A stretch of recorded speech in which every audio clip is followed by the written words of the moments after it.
정부 여당은 실업급여가 일해서 버는 것보다 많다. 이런 식의 인식이 좀 강한 것 같은데요. 어떻습니까? 실업급여하고 최저임금 관련 연동 제도는 도입된 지가 꽤 오래됐습니다. 그리고 이미 역전된 시기는 오래전부터 역전이 되어 있었거든요. 근데 문제점이 뭐냐면 정당한 노동 대가로 얻는 급여와 어떻게 보면 이게 사회보험 성격을 갖고 있잖아요. 실업급여 네. 자체가. 그럼에도 불구하고 사회보험인데 실질적으로 이게 어떻게 보면 사행성을 갖고 있거든요. 노동을 하지 않고 급여를 받는 부분이 있지 않습니까? 모든 사람들이 만약에 일을 하고 노동의 결과로 해서 급여를 받는 것과 일을 하지 않고 구직 활동을 통해서 동일한 급여를 받는다면 어떤 걸 선택하느냐에 대한 부분이거든요. 그리고 현재 실업급여 제도가 구직구역을 완전히 좀 무력화시킬 정도의 좀 맹점, 좀 사각지대가 있다고 보시는군요. 실제 무력화시킬 정도까지는 볼 수 없지만요. 충분히 모럴 해저드로 이룰 수 있는 그런 여지를 주고 있다는 것이죠. 반복 수급자가 굉장히 많이 증가하고 있다는 것이죠. 상위 10위 안에 들어가시는 분들 같은 경우는 19회에서 24회를 반복 수급을 했어요. 5년 동안. 그래서 최대로 많이 받으신 분은 9,800만 원 정도에 육박하시거든요. 특수한 상황을 좀 일반화하는 거 아니냐라고 반론을 한다면요.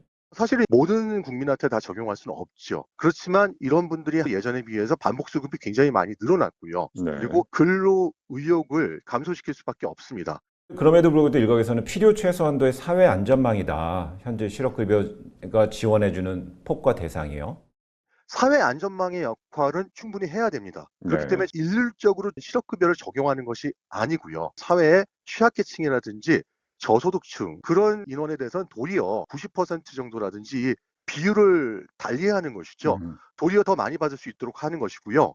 이 실업급여 이 수급자들은 이게 일방적으로 국가로부터 시혜적 복지가 아니고 스스로 돈을 적립해서 받는 거잖아요. 그러니까 그들은 내 권리를 분명히 주장할 수 있을 것 같아요. 실업급여라는 것이 실제 보험 형태고 사회 부조 형태는 맞습니다. 그렇지만 이 실업급여를 낸 만큼 받는다는 것이 아니고요.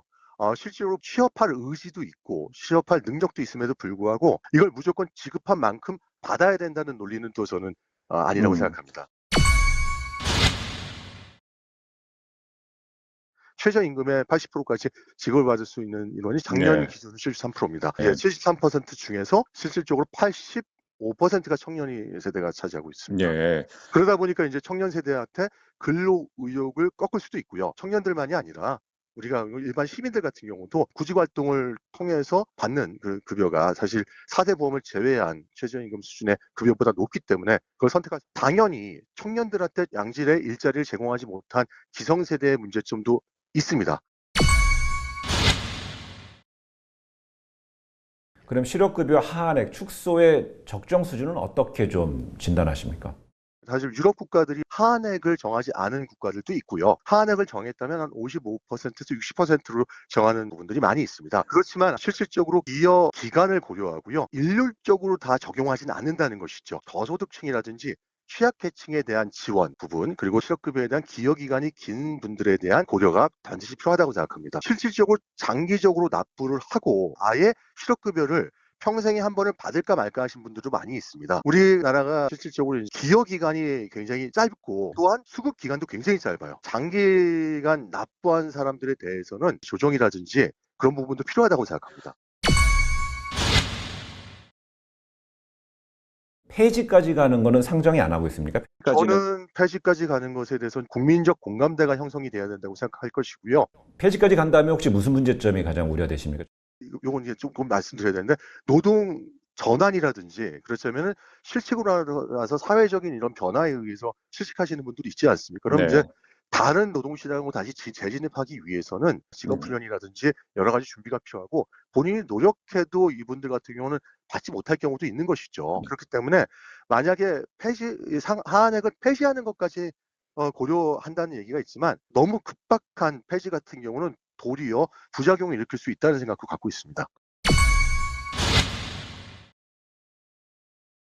전 정부든 현 정부든 전 국민 대상에서 고용보험 확대하는 쪽으로 지금 계속 가는 방향은 맞잖아요.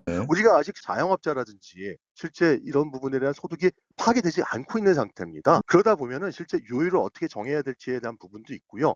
논의할 것이 상당히 많습니다. 근데 네. 지금 2023년이란 말이죠. 근데 이 기간이 너무 짧다고 보고 있어요. 실질적으로 국민들한테 이런 부분들이 부정적인 영향을 미치지 않은 부분까지 충분히 고려한 후에 실업급여에 대한 장기적인 계획 플랜을 세워야 할 것입니다. 이제 실업급여에 대한 부분은 개선이 필요하지만 전국민 고용보험 도입에 대한 부분들은 너무 급하게 도입하는 것은 좋지 않다는 것이죠.